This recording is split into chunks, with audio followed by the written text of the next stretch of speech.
An assembly of acumen been gathered around one table at one time that we have here. Again, the huge trade from the NFL that we've been waiting and waiting for has finally happened. We will get there. But speaking of finally happening, here we go in D.C. last night, up 3-0. Nats looking for the sweep, Mark Teixeira, against the Cardinals. Rookie Dakota Hudson trying to keep the Cardinals alive and not well. It's already 1-0 Nats when Juan Soto pokes this one to left. And Juan Soto has been one of the best hitters in all of baseball this postseason. At 20 years old, this guy is a superstar already. 2-0, and now what happens here? 3 batters later, this one is sky high. Why don't they catch it? Well, this is just a microcosm of the Cardinals' entire series. They could not do anything right offensively, starting pitching.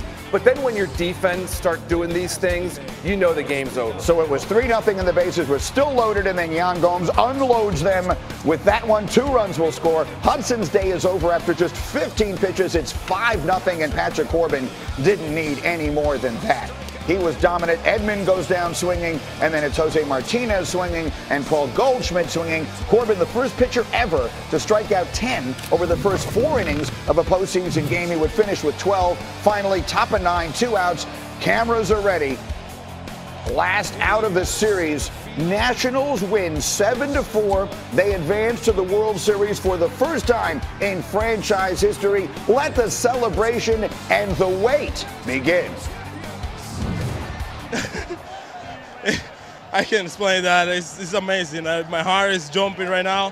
Feels really good. This team, man. I love this team and everything we got. What a moment.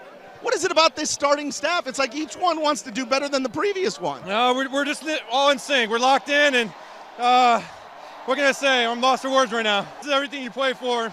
But I just know we got more work in front of us, but we're going to enjoy this one tonight.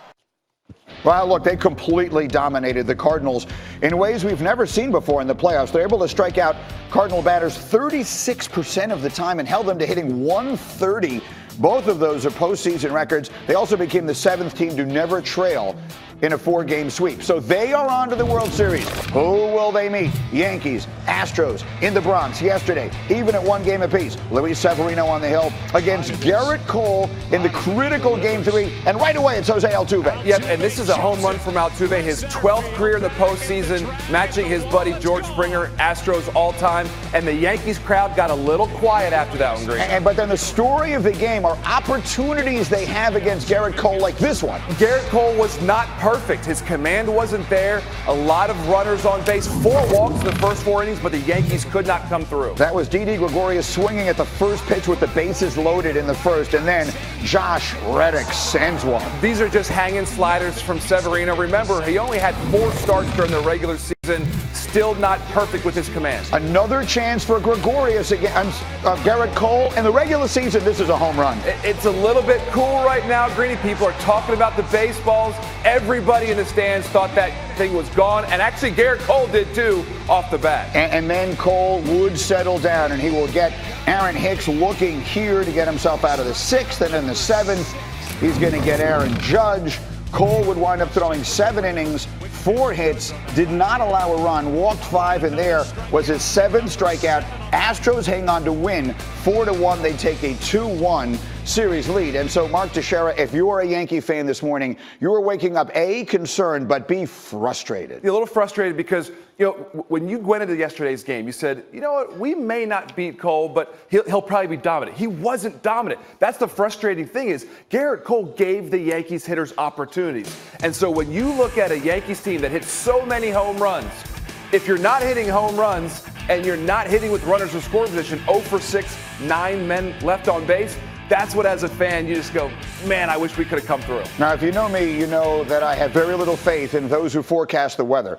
But they're putting up big 100s over the percent chance of rain tonight in the Bronx. Overwhelmingly likely they don't play Game 4 today. And so, as you told us yesterday, that's a big advantage for the Astros. It is. What happens now is if there's a day off today, the Yankees have to win 3 games in 4 days, when you have to rely on your bullpen as much as they have this season, when you have starting pitchers that, other than Tanaka, don't get past the 4th inning, that's a big problem when you have to play 4 games in a row. And so we talk about the Astros and their dominant starting pitching, and the Nationals sit and wait. You can't really dominate a series any more than the Nationals pitchers did here. How do you expect the days off? They start the World Series Tuesday. How do you expect this time off to impact them? Well, I don't think it impacts the pitchers as much. But from a hitter's standpoint, I mean, this Nationals team, we're getting key hit after key hit.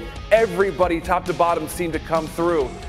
Teams are 1-7 in the World Series after sweeping the LCS. That time off can really hurt a hitter's momentum. So I think the Nationals are going to have to continue to rely on their starting pitching in the World Series. Yeah, and look, the American League Series is guaranteed to go at least 5 games, and with the rain out today, it will go further into the weekend. So either way it goes, regardless of who comes out of the American League, will that team be favored over the Nationals? They will be, because no matter how good the Nationals are, the Astros and the Yankees were titans during the regular season. And you look at their roster and matching up the lineups, the Nationals cannot match up with the Astros or the Yankees. And so no matter who they play, the Nationals will be underdogs, which I think they like. Yeah, why not? Listen, they were 19-31 at one point this season, and now they are sitting, resting, and waiting to play in the World Series for the first time ever. Congratulations to them.